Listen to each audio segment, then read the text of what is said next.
What's up, y'all? I'm Colin Still, local real estate agent here in DFW, and today we're going to be talking about step two for buyers looking to buy a home without an agent. As always, this is not legal advice, and I am not an attorney. Let's jump into it. So, step two is going to be very short, very sweet. It's kind of a duh thing, but I just didn't want to skip it so that I have like good, consistent flow with this series. But step two is going to be finding the property. Duh. I've talked about Zillow and Realtor in the past, so that's what I'm going to kind of recommend again is utilize Zillow and Realtor since you are not working with an agent and you don't have access to MLS, which is going to kind of be a better platform to utilize to find those things. Zillow and Realtor are still very good and they will work. I use this a lot. It's convenient.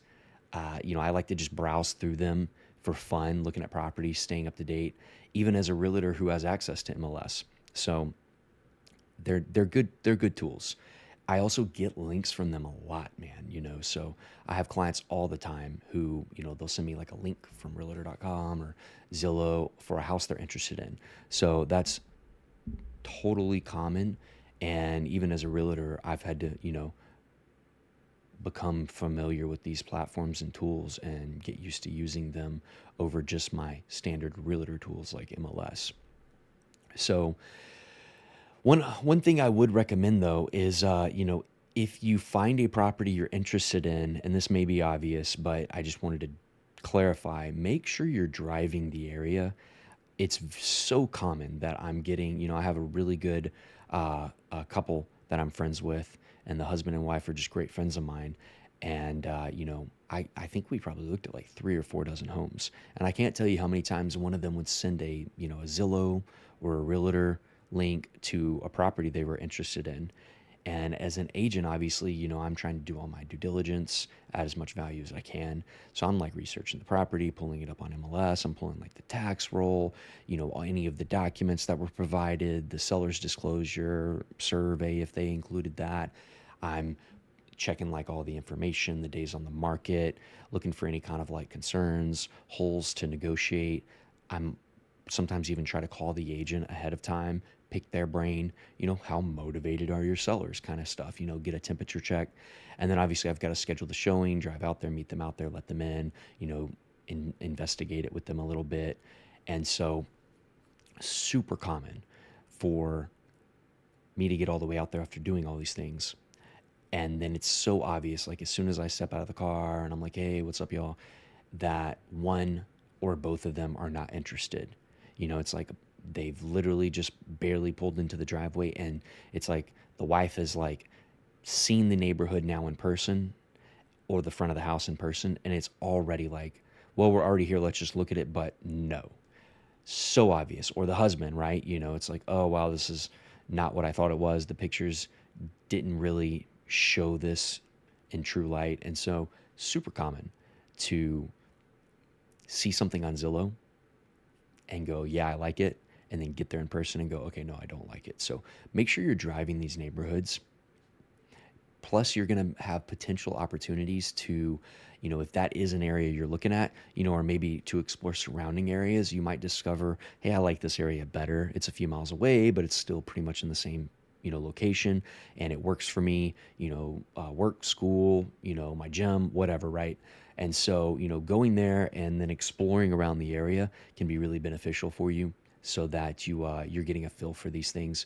You might also run into like FSBOs for sell by owners, right? You see a for sell by owner sign in the front yard. That might be a really good opportunity for you to jump on. Go knock on the door if there's a number on the sign. Get the number, text them, call them. That could be a really good opportunity because obviously this is a motivated seller who's not working with an agent who it's valuable to not cover that commission. So if they could sell the home to a buyer who's also willing to not work with an agent, that's commission they don't have to pay that you can use as a negotiating tactic to make your offer, even more competitive, right? It's like, hey man, I know you're not paying for an agent and now you're not having to pay for my agent. Like I'm a really good opportunity as far as buyer to work with. I'm a good one because you're potentially saving thousands, if not tens of thousands of dollars by not going the, more common traditional route nowadays of working with an agent and not having to pay, upwards of 6+% in commission off the total sales price. So that can be a lot of money. So there you have it, guys. Super short, super sweet, nothing crazy here. I just wanted to keep the flow. So step 2 is obviously going to be finding the property. There is no magic to this. This is something that, there is no special sauce for the most part.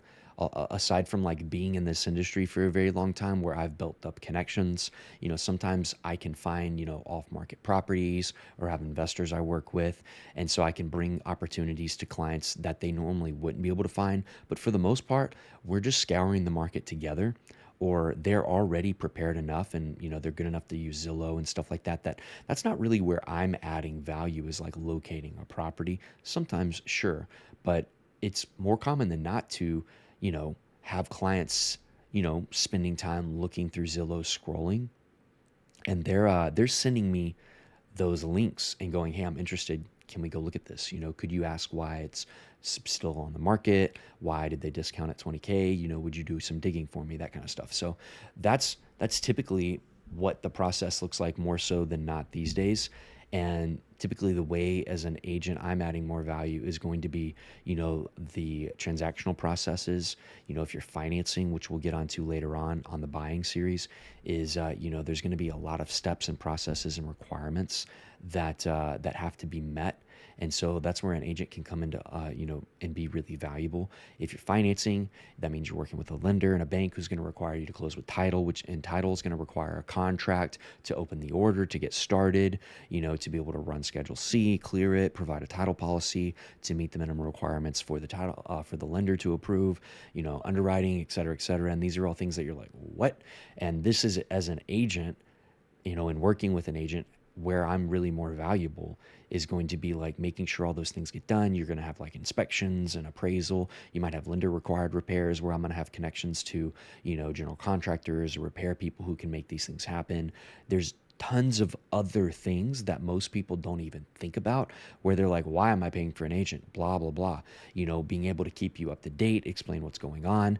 Obviously I'm negotiating on your behalf and representing you, making sure that you're not agreeing to terms that could potentially get you into hot water, where you're like, oh my God, I didn't realize that was what I was agreeing to, whatever, right? Plenty of bad agents too. I can't tell you how many scenarios where it's like an agent did not do as good of a job as they thought. When I was managing the law firm, I can remember this. I think it was the agent that actually called in, and I ended up talking to the client as well at one point. But this client had bought some land, and the agent had not done her due diligence on kind of researching the property, and it turned out the land was kind of island off. And so you had an easement where you only got to that land by crossing over someone else's property, right? And just, this person didn't ask questions. The agent was kind of new and bought the land. And so one day the owner of the actual land between like the road the public road that you come off of, you have to drive across like a dirt road, and there's like a gate and all of that, where you have to cross over private land that someone else owns to get to this other land, right? And one day that person just like put up a gate or whatever and was like, tough luck. And there was no right of easement agreement. Basically this person lost access to this land. And there was like a total fiasco where they were kind of fighting with this other private owner of this other land. And the agent, could have done a little bit more work. But this is like, people just don't know about this kind of stuff. New agents just don't even know to do it. It's not even a matter of laziness or work effort. It's literally like, I just didn't know. I didn't even know to look out for this thing. And so good agents can add tons of value and save you lots of hurt and pain later on, by just having the experience to know to look out for certain things. It's that simple. But there you have it, guys. That's almost 10 minutes. Let me wrap this up. Step 2, find the property, right? Use Zillow, use realtor.com. Make sure you're driving the areas, and you're getting your hands on the house before you move forward, which will be obviously step number 3 in the next episode. So thanks for tuning in. If you found this valuable, please like and subscribe. It helps me grow this channel so I can reach more people just like yourself, to help them be able to work without an agent when it comes to buying and selling real estate. Thanks so much again. See you next time. Peace.